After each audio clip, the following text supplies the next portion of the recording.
Carbono e vida. Você já deve ter ouvido falar que nós somos feitos daquilo que comemos. A prova disso é que desde a hora que nascemos até a idade adulta, a nossa massa cresce cerca de 20 vezes, graças ao que comemos e bebemos. Mas e se separássemos todos os elementos da tabela periódica que fazem parte do nosso corpo? Qual seria o resultado? Aproximadamente 61% da nossa massa seria de oxigênio.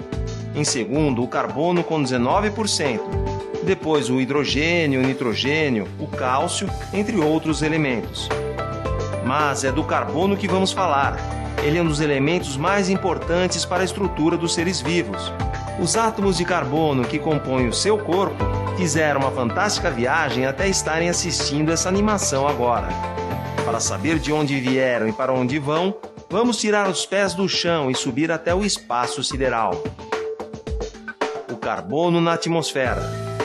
Vista do espaço, a Terra apresenta uma fina camada de gases que a protege, a atmosfera.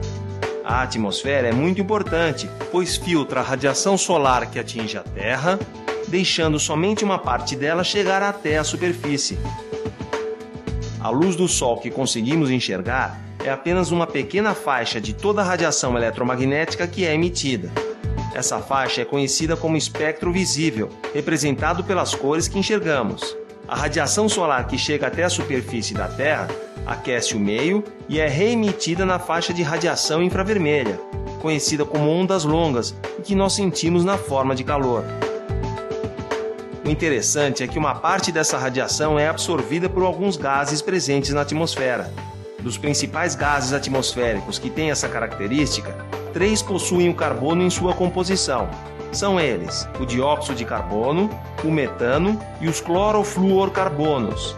Esses gases absorvem parte do calor irradiado pela superfície, evitando que o calor se perca para o espaço e provocando o aumento da temperatura da atmosfera, no fenômeno que conhecemos como efeito estufa.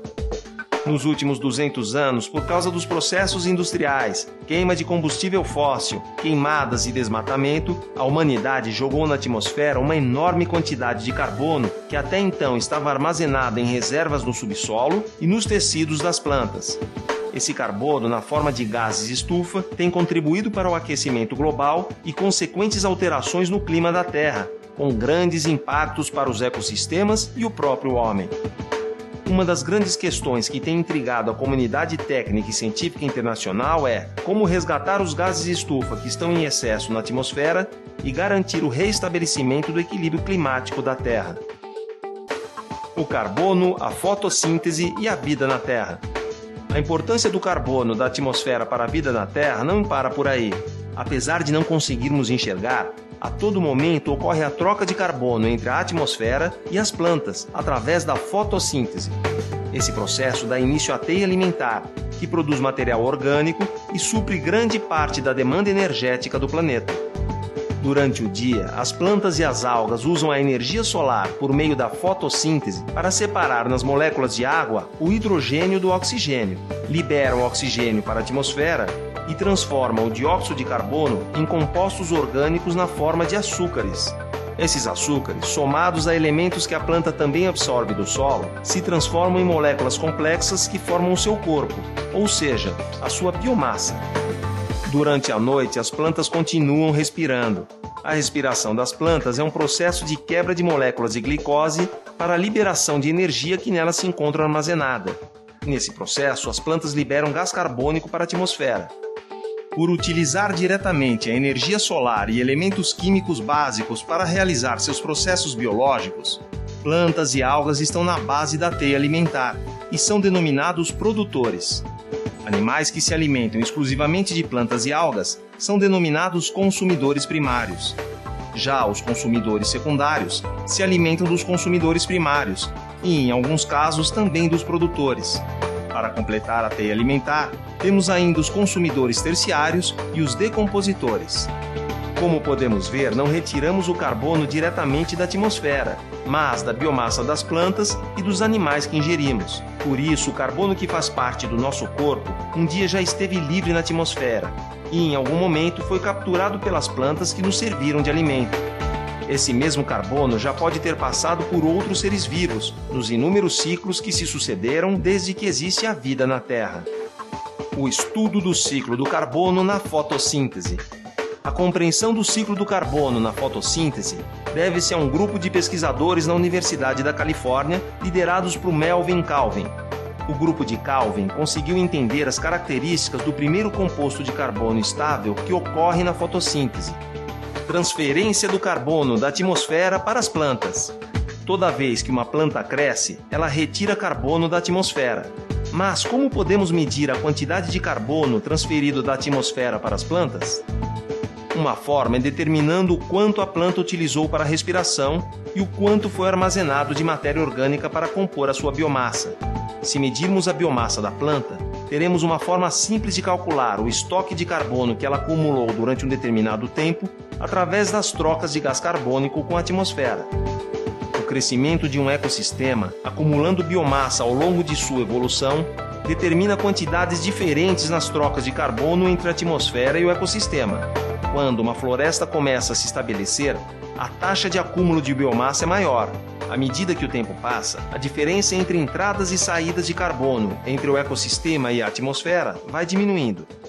O aumento na transferência do carbono da atmosfera para as plantas tem se apresentado como uma forma viável de resgatar o dióxido de carbono e, com isso, contribuir com o restabelecimento do equilíbrio climático da Terra. Também conhecido como sequestro de carbono, a transferência do carbono que o ser humano vem lançando para a atmosfera pode se dar principalmente pela preservação ambiental e pelo reflorestamento de áreas desmatadas. Pegada de carbono. A pegada de carbono é uma forma de medirmos a quantidade de carbono que geramos diariamente através de nossas atividades individuais. Devemos considerar que o nosso vínculo com o carbono está relacionado a várias atividades e lugares da nossa vida. Analisando todas as nossas atividades, podemos estimar, através de cálculos matemáticos, a quantidade de carbono que emitimos diariamente para a atmosfera. Com esse resultado, fica fácil saber quantas árvores cada um de nós deveria plantar periodicamente para compensar as emissões individuais de carbono e outros gases de efeito estufa. Calcular a sua pegada de carbono é um bom começo. Está na hora de mudar os nossos hábitos diários e diminuir a nossa pegada de carbono com ações simples como essas. Evite andar de carro, dê preferência para a locomoção a pé, de bicicleta ou utilizando transportes públicos. Em casa, utilize as lâmpadas econômicas, dê preferência para projetos que valorizem a ventilação natural e utilize aquecedores de água solares. Participe e promova ações que favoreçam a proteção ambiental do seu bairro, cidade, estado, país e de todo o planeta. A soma de todas as pequenas ações fará uma grande diferença. Conclusão: vimos que a produção de gases estufa por causa das atividades humanas tem causado desequilíbrios ambientais. Diariamente, cada um de nós é responsável por uma determinada quantidade de emissão de gás carbônico. É possível estimar a nossa pegada de carbono e tomar medidas compensatórias, como o plantio de árvores que, através da fotossíntese, irão retirar da atmosfera essa mesma quantidade de carbono que geramos. Mas também podemos mudar os nossos hábitos diários e diminuir a nossa pegada de carbono, contribuindo assim para um futuro melhor.